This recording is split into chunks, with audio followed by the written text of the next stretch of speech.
বাইরে তখন পড়ছিল অঝোর ধারায় বৃষ্টি, তাই বাড়ি থেকে আনা মুড়ি, চানাচুর, শসা, কফি দিয়ে ব্রেকফাস্ট শুরু করলাম। আগের ব্লগে তো দেখলেন আমরা চেরাপুঞ্জি চলে এসেছি। এটা চেরাপুঞ্জির সকাল। বাইরে কেমন অঝোর ধারায় বৃষ্টি হচ্ছে দেখেছেন?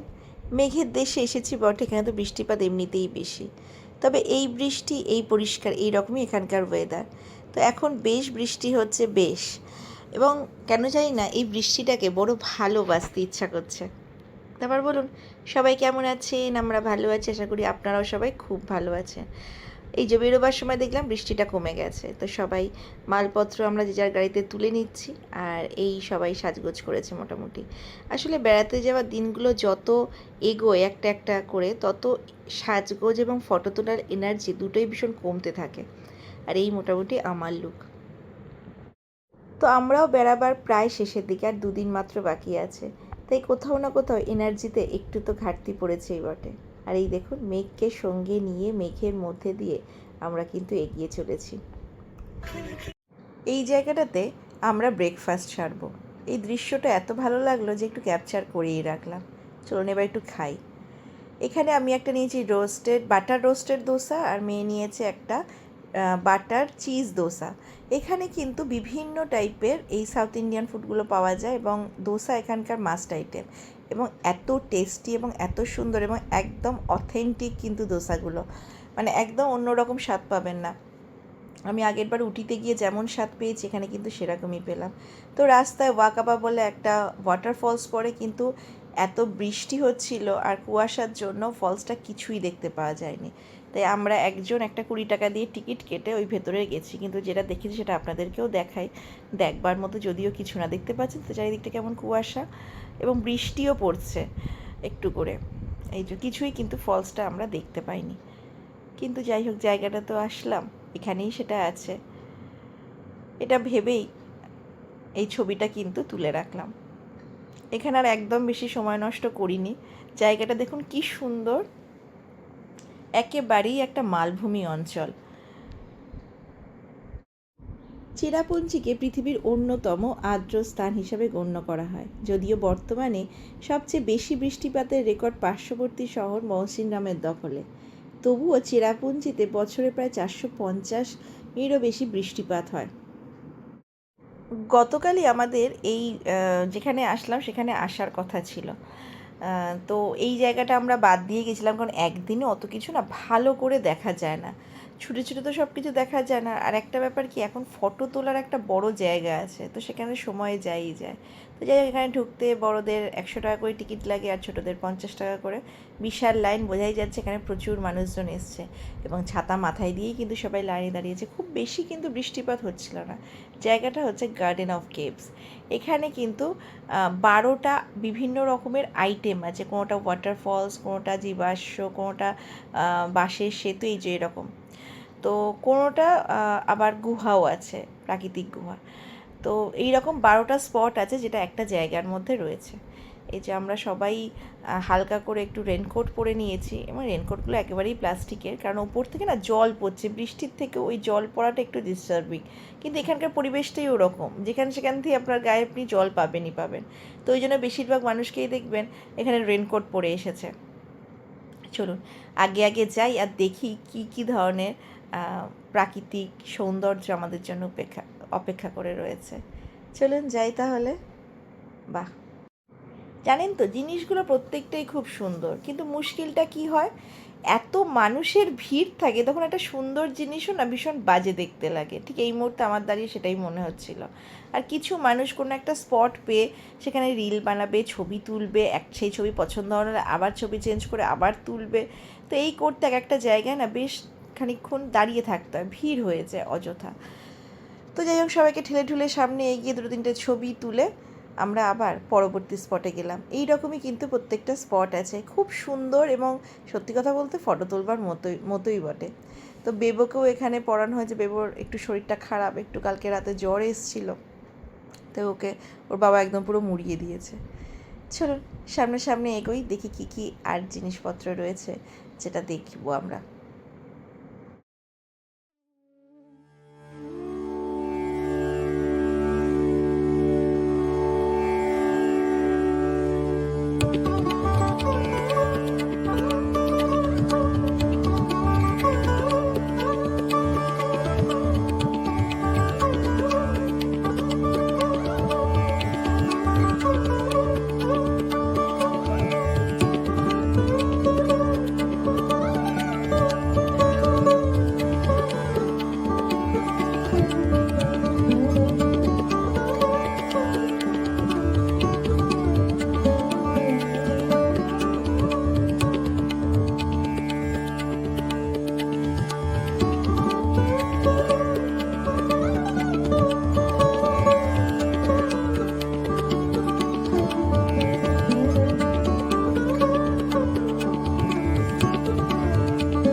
কমলার এই যে পাথরগুলো বসিয়েছে কিন্তু আমার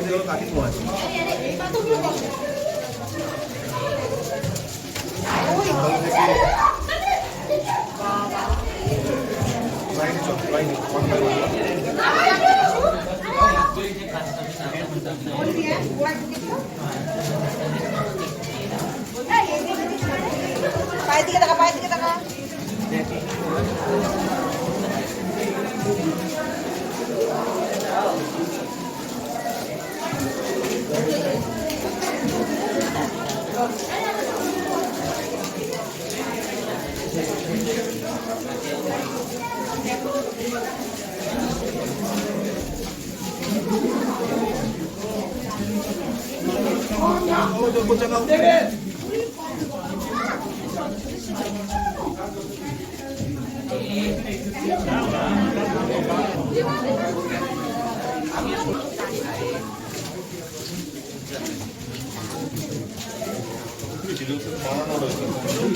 এই তো এই পাশে পাথর ওটা ন্যাচারাল এটাও ন্যাচারাল কিন্তু এটাকে আরো মানে আর্টিফিশিয়াল বানিয়েছে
প্রতিটা জায়গায় কিন্তু ভীষণভাবেই ফটোজেনিক। তো এখানে আমাদের ডাক্তারবাবু নেমে পড়েছে জলে, জল দেখে আর থাকতে না পেরে। সত্যি এত সুন্দর ঝর্ণার জলে কিন্তু চান করতে ইচ্ছাই করে। আমাদের যদি খুব তাড়া না থাকতো বা এখানটাতেই যদি আমরা একটা গোটা দিন কাটাতে পারতাম তাহলে হয়তো আমরাও নামতে পারতাম, কিন্তু আমাদের দিন কম, একদিনেই আমাদের এটা পুরো ঘুরতে হবে, তাই আপাতত চোখের দেখাতে দেখেই গেলাম। ঝর্ণার পিছন দিকটাও যাওয়া যাচ্ছে, এটাই কিন্তু বেশ সুন্দর। এটাও একটা অন্য রকমের ব্যাপার কিন্তু। ছোট ছোট ঝর্ণা, প্রতিটা ঝর্ণাই কিন্তু প্রাকৃতিক, আর তাকে কেন্দ্র করে এত সুন্দর সুন্দরভাবে এরা সাজিয়ে রেখেছে জিনিসটাকে, সেটা কিন্তু মানে এর দাগ দিতেই হয়। এবং প্রতিটা জায়গায় কিন্তু ভীষণ সুন্দর। আপনারা যারা চেরাপুঞ্জি যাবেন তারা তো এখানে অবশ্যই যাবেন, কারণ এখানে না আসলে জায়গাটা ঘোরাই যেন অসম্পূর্ণ থেকে যাবে। আমার তো এই জায়গাটা ভীষণ ভালো লেগেছে। এই যে সেটা জীবাশ্মের মতো বললাম, যেখানে একটা পাথরের এমন একটা ফাটল রয়েছে যেটা দেখতে অনেকটা সেই মার গর্ভে থাকা শিশুর মতো। কি সুন্দর না? একেবারেই কিন্তু এটা ন্যাচারাল। আর এই দেখুন, এটা একটা ন্যাচারাল ব্রিজ। চলতে চলতে একটু ফটোও তুলে নিতে হচ্ছে বটে। এটা পুরো একদম জঙ্গলের মধ্যে, এবং জঙ্গলের সাউন্ড কিন্তু এখানে আপনি খুব সুন্দরভাবে পাবেন। ওখানেই ভয়েসটা দিতে পারতাম, কিন্তু চারিদিকে মানুষজনের এত রকমের কথাবার্তা, ভিডিওটা কিন্তু পুরোপুরি ডিস্টার্বই হতো। তো সেই জন্য আমরা মানে আমি আর কি ওইখানে আর ভয়েসটা দিইনি। ভয়েসটা আমি পরবর্তীকালে যেখানে ফাঁকা জায়গা পেয়েছি হয়তো সেখানে একটুখানি দিয়েছি। এই জায়গাটা খুব সুন্দর, আমার ভীষণ ভালো লেগেছে।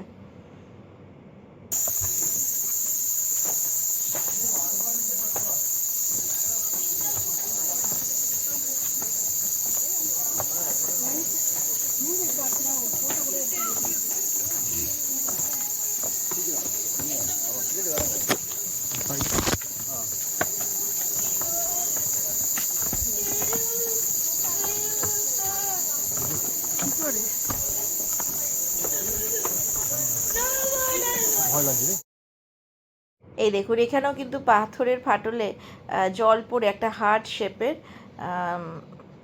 শেপ তৈরি হয়েছে। এখানে জল জমে আছে বলে হার্ট শেপটা ওরকমই লাগছে।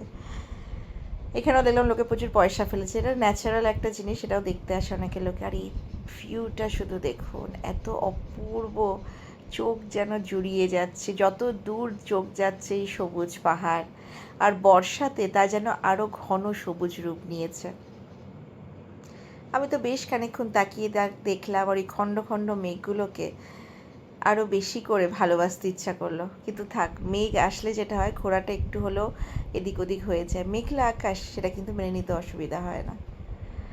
খুব ভালো লাগলো। আমি বেশ কিছুটা সময় এখানে কাটিয়েছি এই দৃশ্যটা দেখবার জন্য। এরপর আমরা যাব খেয়ে দিয়ে নিয়ে এলিফ্যান্ট ওয়াটারফলটা দেখতে। তো এখানে আমরা খেতে বসেছি। শিলং পৌঁছাতে এখনও বেশ খানিকটা দেরি আছে। তো আমরা খেতে বসে অর্ডার দিয়েছিলাম একটা স্পেশাল বিরিয়ানি। মেয়ে খেয়েছিল। আলপনাদিরা মাছ, মাংস, মাটন, যে যেটা পেরেছে বিভিন্নভাবে দিয়েছে। এখানকার এই থালি সিস্টেমটা সাজানোটা খুব সুন্দর। অনেক রকমের পদ থাকে দিয়ে এই থালিটা কিন্তু সাজানো হয়েছে। আমাদের খুব ইচ্ছা ছিল একটা খাসি থালি খাওয়া। খাসি থালি মানে খাসির মাংস না, খাসি উপজাতিদের একটা থালি খাওয়া, কিন্তু সেটা আমাদের খেয়ে ওঠা হয়নি।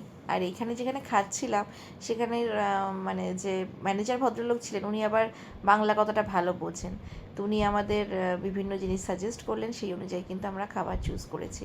আমি সামান্য একটা চিকেন নিয়েছিলাম, বিরিয়ানির ভাত সেভাবে খাইনি। যাই হোক, খাওয়া দাওয়া করে আমরা চলে আসলাম এলিফ্যান্টা ওয়াটারফলস দেখতে। এই ফলসটা কিন্তু 3টে ভাগে বিভক্ত রয়েছে, ফার্স্ট, সেকেন্ড, থার্ড। 3টেই আমরা দেখবো, এবং তার জন্য অনেকটা নিচে নামতে হবে। তো আর সকালবেলা একটু ছ্যাঁকছ্যাঁক করছিল বটে, কিন্তু আর এখানে রোদ্দুরটা ভালোই উঠেছে বলে আর সেভাবে ঠান্ডাটা লাগছিল না। এখন আমরা শিলং থেকে আর মাত্র 1-2 কিলোমিটার দূরে আছি। তো সেভাবে ওয়েদারটা আমাদের আর পীড়া দিচ্ছিল না। তো যাই হোক, বিকেলবেলা এখন, আর এটা একটা পাইন হিল বটে, চারিদিকে পাইনের গাছ।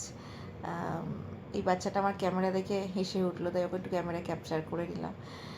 এখানে বেশ কিছু সুন্দর সুন্দর দোকান রয়েছে, সুভেনির কিনতে চাইলে নিয়ে নিতে পারেন। তবে আমি সবই ভেবেছিলাম শিলং থেকে নেব, কিন্তু শিলং আর এখানকার দাম একেবারেই একই ছিল। তো আপনারাও আসলে এখান থেকে কিন্তু আপনারা জিনিস কিনে নিয়ে যেতেই পারেন, শিলংয়ের জন্য ওয়েট না করে। অনেকগুলো স্টেপস আছে, নামতে হবে একটু একটু করে নিচের দিকে। চলুন তাহলে সামনের দিকে এগোই, আর দেখতে থাকুন আমার চোখ দিয়ে।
কি কেমন লাগছে, ভীষণ সুন্দর কিন্তু এই এলিফ্যান্টা ফলসটা। 3টে ভাগ, প্রথম ভাগটাও খুব সুন্দর, মাঝেরটা একটু মাঝারি মাপেরই, আর শেষেরটা তো অসাধারণ। আর শেষেরটার জন্য আপনাকে এত দূর নামতে হচ্ছে, আমি প্রথমে ভাবলাম নামবো কি না, তা ভাবলাম না, এসেছি যখন নেবেই নি। চলুন, আলপনাদিরা সেই এগিয়ে গেছে, ওখানে দাঁড়িয়ে কিন্তু দারুণ দারুণ সব ফটো উঠবে।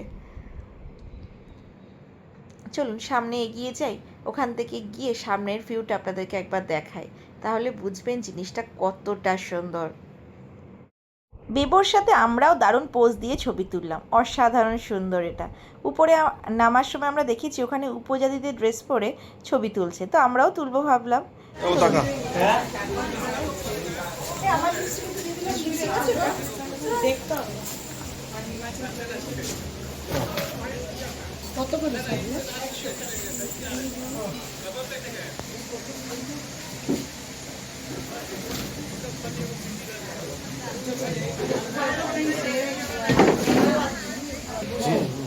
ছিল তো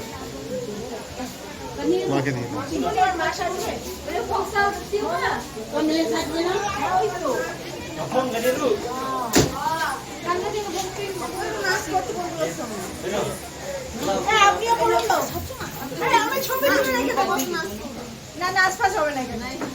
এই আইডি করে দেবো।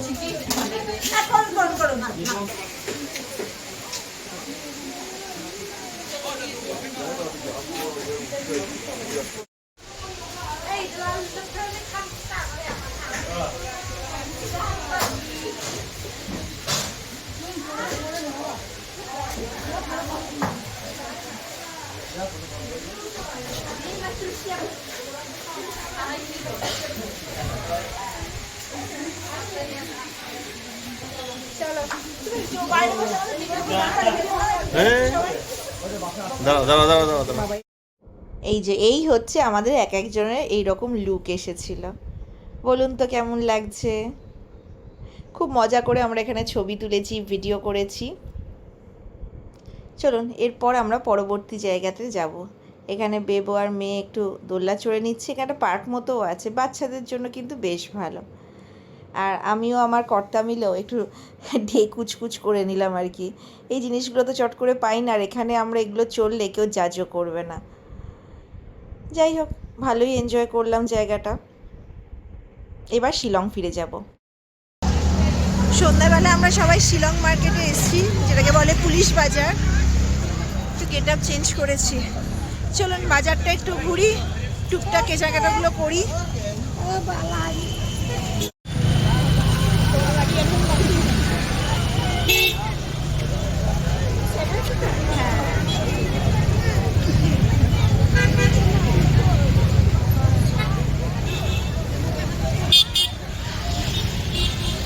ওই দিকটায় যাবো